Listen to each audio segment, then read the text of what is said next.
Le livre de Job, chapitre 34.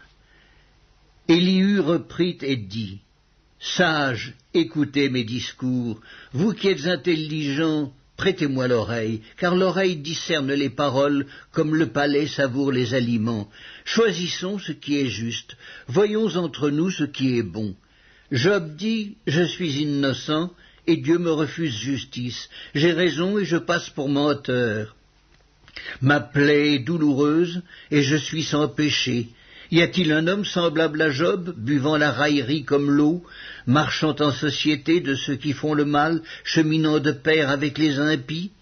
Car il a dit, il est inutile à l'homme de mettre son plaisir en Dieu. Écoutez-moi donc, homme de sens, loin de Dieu l'injustice, loin du Tout-Puissant l'iniquité.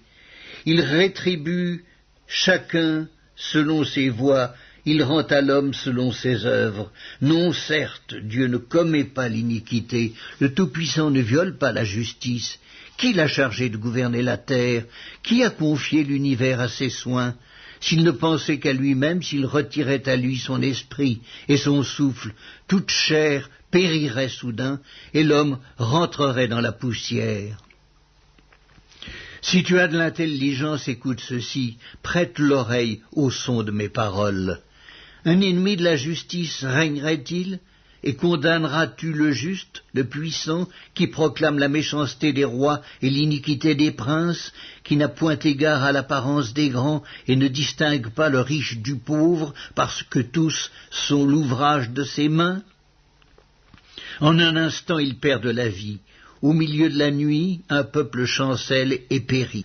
Le puissant disparaît sans la main d'aucun homme, car Dieu voit la conduite de tous.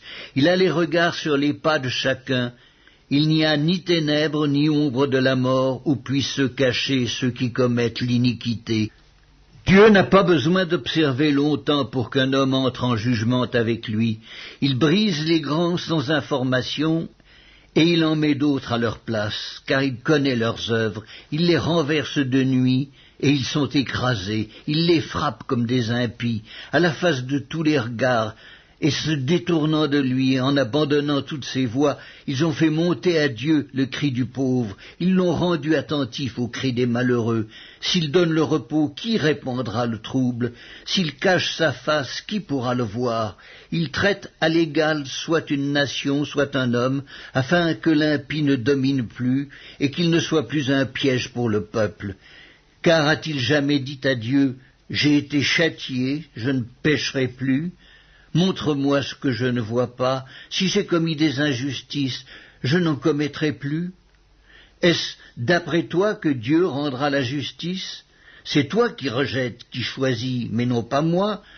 Ce que tu sais, dis-le donc.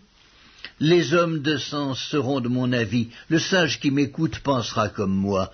Job parle sans intelligence, et ses discours manquent de raison. Qu'il continue donc à être éprouvé, puisqu'il répond comme font les méchants, car il ajoute à ses fautes de nouveaux péchés, il bat des mains au milieu de nous, il multiplie ses paroles contre Dieu.